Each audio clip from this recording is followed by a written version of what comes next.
మదనపల్లిలో నేచర్ వ్యాలీలో premium villa flat owner కావడానికి కింది నెంబర్లను సంప్రదించండి. ఇప్పుడు మన వెనుక వైపు కనిపిస్తున్నటువంటి రహదారి ఇది. దీని పక్కనే డ్రైనేజీ ఉంది. అయితే ఈ డ్రైనేజీ దాదాపుగా 4 అడుగుల లోతు ఉంది. అయితే ఈ 4 అడుగుల లోతు నిండి పైన మరో 2 అడుగుల మేర 3 అడుగుల మేర నీళ్లు ప్రవహించాయి. అంటే ఇటు పై నుంచి అంటే మెయిన్ రోడ్డు ఏదైతే ఉందో ఆ మెయిన్ రోడ్ నుంచి ఇది సబ్ రోడ్, ఇది ఇటువైపుకు ఏటవాలుగా ఈ ప్రాంతం ఉండడంతో డ్రైనేజీ పూర్తిగా నిండిపోవడంతో డ్రైనేజీ నీరన్నీ రోడ్డు మీదే ప్రవహించాయి. నిన్న జరిగిన సంఘటనలో ఇది రోడ్డు కాదు, ఒక వాగులాగా మారింది.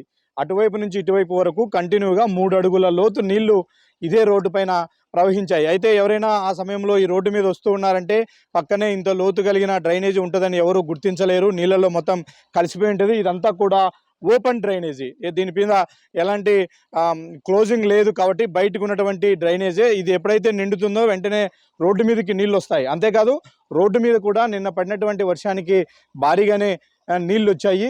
ఇది ఒక వాగులాగా తయారవడంతో ఈ రోడ్డు మీద ఎవడైనా ఆ సమయంలో నిల్చుంటే ఖచ్చితంగా ఈ నీటి వేగానికి వాళ్ళు కింద పడాల్సిందే. పడిపోయిన వాళ్ళు ఈ కాలువలోకి చేరితే మాత్రం పూర్తిగా ప్రాణాలు వదిలేసి ఈ 4 అడుగులు లోతున్నటువంటి ఈ కాలువలో మునిగిపోయి వాళ్ళు కొట్టుకొచ్చినటువంటి పరిస్థితి. దాదాపు 1.5 కిలోమీటర్ దూరం ఇదే ఏటవాలుగా రోడ్డు ఉంటుంది. అక్కడ కాలువలో పడినటువంటి ముగ్గురు, అంటే తల్లి, కొడుకు, వాళ్ళని కాపాడబోయినటువంటి మరో యువకుడు, ముగ్గురు కూడా ఇదే కాలువలో అక్కడి నుంచి ఇక్కడి వరకు 1.5 కిలోమీటర్ కొట్టుకొని వచ్చారు. భారీ వర్షానికి వచ్చినటువంటి వరద నీటికి డ్రైనేజీ నీరు, వరద నీరు మొత్తం 2 కలిసిపోవడంతోనే ఈ ప్రమాదం జరిగింది.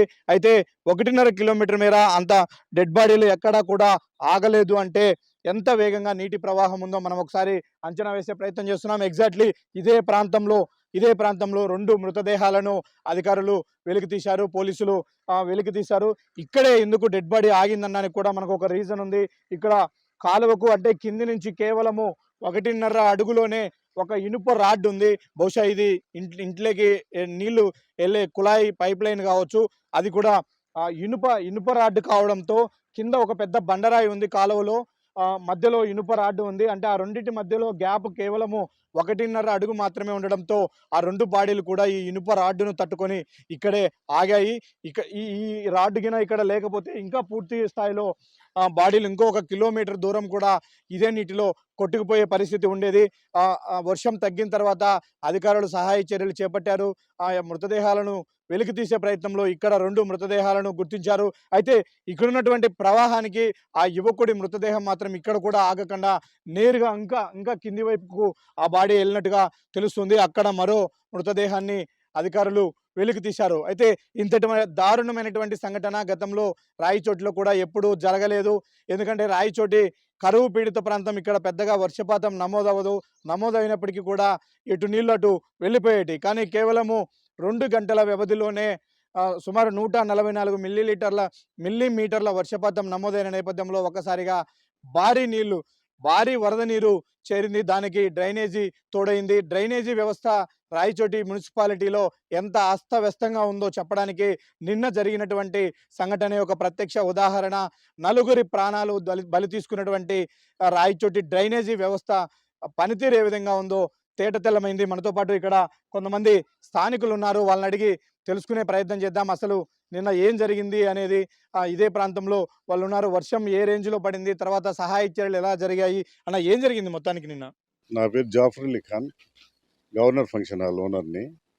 నా మండపం ఎదురుగా ఈ సంఘటన జరిగింది అని చెప్పి టావుటిగా నేను కూడా రాత్రి వచ్చాను ఇక్కడికి.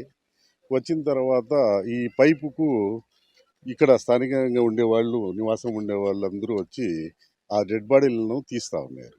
తీసి పక్కన పెట్టేసరికి అప్పటికే ప్రమాదం జరిగిపోయింది. ఊపిరి ఆడక వ్యక్తి, అమ్మ, తల్లి, బిడ్డ ఇద్దరు కూడా కాలమైనారు. శ్వాస ఆడుతుందేమో ఇంకా హాస్పిటల్కు చేర్పిస్తే అని స్థానికులు గబగబా అని ఫోన్లు చేసి పోలీసు వాళ్ళను ఇన్ఫామ్ చేసేసరికి వాళ్ళు వచ్చి బాడీలను వేసుకుని పోయి హాస్పిటల్కి చేర్పించారు. అప్పటికే వాళ్లకు ప్రాణాలు లేవు. ఈ నేషనల్ హైవేకు ఉండబడే హైవే నుంచి ఇది తూర్పు దిశన లోతట్టు ప్రాంతం. ఇది వంకనార్వ అంటారు. ఈ వంకనార్వ వచ్చేసి గత 50 ఏళ్ల నుంచి ఇలాగే ఉన్నాయి. ఈ వంకనార్వలో కొద్దిమందికి బిల్డింగ్లు ఇచ్చారు. ఆ బిల్డింగ్లు ఇచ్చిన తర్వాత ఈ కాలువ ఏర్పాటు అయ్యింది. ఈ కాలువలో నీళ్లు ఊరి నీళ్ళంతా వచ్చేసి ఈ కాలువలోనే కొట్టుకొని వస్తుంది. అది ప్రభావం దాని ప్రభావం వచ్చేసి చాలా ఫోర్స్గా వస్తాయి. అవి ఈ గుర్రాల కుంట అని చెప్పి ఇక్కడ స్థానిక గుర్రాల కుంట అని ఉంది, దాంట్లోకి వెళ్తాయి. రాత్రి జరిగిన సంఘటన ఈ ఇరుకుగా ఉండడానికి కారణము ఈ చెత్త చెదారం వేసి చాలా మంది బ్లాక్ చేశారు. ఆక్యుపై అయింది కాలువ కూడా. ఈ క్లీన్ లేకపోవడం తోటి ఆ వర్షానికి తోడు ఈ వరద ప్రభావం ఎక్కువ ఉన్నందున దాన్ని కొట్టుకొని వచ్చి ఈ ఘటన జరిగింది. పాయింట్ కూడా వీళ్ళు చెప్తూ ఉన్నారు. నిజానికి ఇది ఒక డ్రైనేజీ వ్యవస్థ అంటే క్లియర్గా ఉండాలి. ఎంత పెద్ద వాటర్ వచ్చినా 4 అడుగుల లోతున్నటువంటి దాదాపు 2.5 అడుగు వెడల్పు ఉన్నటువంటి ఈ కాలువ ఎంత పెద్ద ప్రవాహం వచ్చినప్పటికీ నేరుగా క్లియర్గా ఉంటే మాత్రం కాలువ నేరుగా నీళ్ళన్నీ కూడా కొట్టుకొని పోయే అవకాశం ఉంటుంది. కానీ ఇలాంటి పైపులు కానీ మధ్యలో ఇలాంటి డ్రైనేజీలు ఎంక్రోచ్మెంట్ కావడం వల్ల అక్కడ పేరుకుపోయేటువంటి చెత్త చెదారం కారణంగా ఆ వాటర్ ఫ్లోకు అది అడ్డం వస్తుంది. ఆ వాటర్ ఫ్లో మొత్తం కూడా రోడ్డుపైకి వస్తూ ఉంటుంది. అంటే డ్రైనేజీ నీళ్లు డ్రైనేజీలో పోతూ వర్షం నీరు ఎప్పటికప్పుడు డ్రైనేజీకి చేరితే రోడ్డు క్లియర్గానే ఉంటుంది. రోడ్డు మీద వెళ్ళే వాళ్ళకి అంత ప్రమాదం ఉండదు. కానీ డ్రైనేజీ వ్యవస్థ ఎంక్రోచ్మెంట్ కావడము, మధ్యలో ఇలాంటి చెత్తా చెదారం పేరుకుపోయి క్లీన్గా లేకపోవడం వల్ల డ్రైనేజీ నీరు మొత్తం రోడ్డు మీదకి వచ్చింది. అదే సమయంలో రోడ్డు మీద పడినటువంటి వర్షపు నీళ్ళు కూడా ఇలా ఇక్కడే ఆగిపోవడంతో ఈ ప్రమాదం జరిగినట్టుగా మనకు చాలా స్పష్టంగా తెలుస్తుంది. మీకు ఈ రోడ్డు పైన నిన్న ఎంతటి ప్రవాహం ఉన్నదో ఒకసారి చూపించే ప్రయత్నం చేస్తాను. ఇది రోడ్డు పక్కనే ఉన్నటువంటి ఒక ఇండ్లు.